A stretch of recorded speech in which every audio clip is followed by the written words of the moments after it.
Assalamualaikum warahmatullahi wabarakatuh. Selamat datang kembali. Kami akan mempresentasikan suatu karya yang berbentuk makalah yang berjudul Bahasa Hukum dalam Tata Peraturan Hukum di Indonesia. Kami berkelompokkan 6 orang. Berikut yaitu yang pertama Miftahuddin, yang kedua Aep Saifullah, yang ketiga Umar Abdul Aziz, yang keempat yaitu Muhammad Haikal, yang kelima Disa Julianti. Berikut ini kami mempunyai bab pembahasan, yaitu yang pertama adalah pengertian bahasa hukum, yang kedua fungsi bahasa hukum, yang ketiga ragam bahasa hukum, dan yang terakhir adalah ciri-ciri bahasa hukum.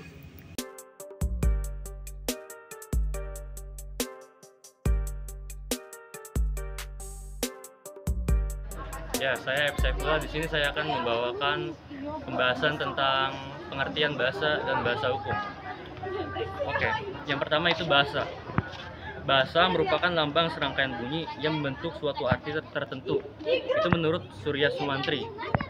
Nah, bahasa merupakan pernyataan pikiran atau perasaan sebagai alat komunikasi manusia yang terdiri dari kata-kata atau istilah-istilah dan sintaksis. Kata atau istilah merupakan simbol dari arti sesuatu, sedangkan sintaksis merupakan cara menyusun kata-kata menjadi kalimat yang bermakna. Selanjutnya ini bahasa hukum. Bahasa hukum merupakan perangkat kerja dasar praktisi hukum menurut Profesor Bahasa Hukum sekaligus Perbandingan Hukum asal Finlandia, Heikki Eero Sakari-Mattila. Penjelasan itu ditemukan dalam buku karyanya Comparative Legal Linguistics. Para yuris berkutat dengan berbagai istilah hukum, kalimat dalam teks hukum, hingga penafsiran atas teks hukum. Nah, bahasa hukum Indonesia adalah bahasa Indonesia yang dipergunakan dalam bidang hukum, yang mengingat fungsinya mempunyai karakteristik tersendiri. Oleh karena itu haruslah memenuhi syarat-syarat dan kaidah-kaidah bahasa Indonesia. Terima kasih. Assalamualaikum warahmatullahi wabarakatuh. Perkenalkan, nama saya Umar Abdul Aziz. NIM saya 2211200033. Saya di sini akan memaparkan tentang fungsi bahasa hukum.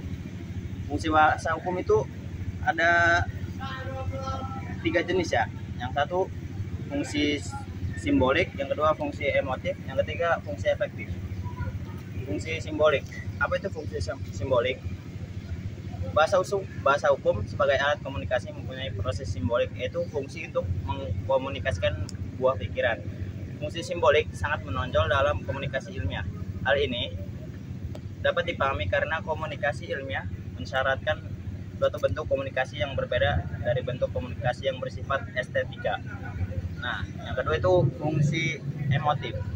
Apa itu fungsi emotif? Dalam dunia pendidikan, tinggi bahasa merupakan salah satu kunci pokok kegiatan proses pembelajaran mengajar. Semestinya, ragam atau gaya bahasa yang digunakan harus bersifat otoritatif, artinya berusaha untuk memaksa dengan menggunakan bahasa sebagai sarana komunikasi dan dilakukan secara rasional. Itu menurut Gustav Redbers 1979 menyatakan karakteristik bahasa hukum atau peraturan perundangan bebas emosi atau perasaan datar dan kering kesemuanya ditunjukkan untuk kepastian menghindari dui makna. Nah, yang ketiga itu ada fungsi efektif. Fungsi efektif dalam bahasa hukum berkaitan erat dengan sikap.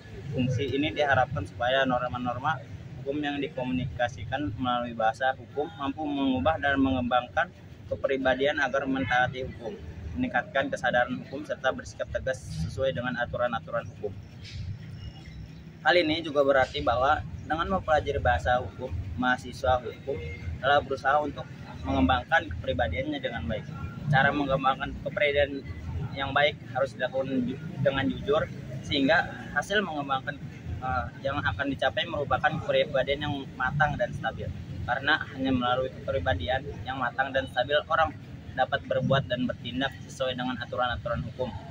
Titik sejalan dengan itu, mempelajari bahasa Indonesia hukum berarti bertujuan untuk mengembangkan semua potensi setiap para mahasiswa hukum untuk memahami hukum sehingga mampu bersikap sesuai dengan norma-norma yang ditetapkan dalam hukum.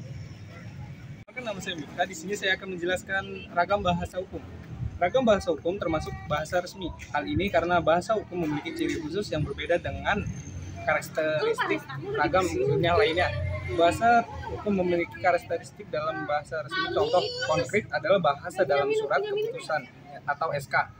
Terus yang kedua ada sebuah lembaga resmi atau organisasi kemasyarakatan. Contoh lain adalah bahasa yang dipakai dalam sebuah undang-undang, bahasa perundang-undangan.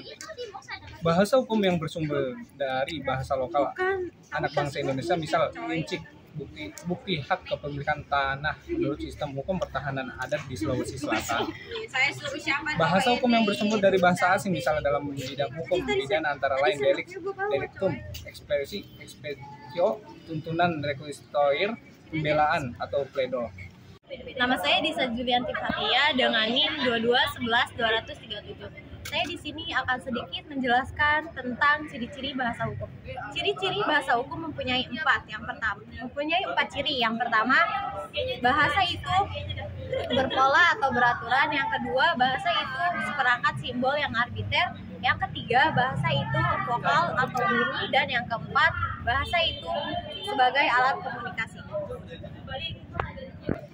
Alhamdulillahirrabbilalamin, kelompok kami telah mempresentasikan dengan insya Allah baik.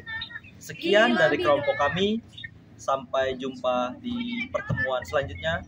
Wabillahi taufiq wal hidayah. Wassalamualaikum warahmatullahi wabarakatuh.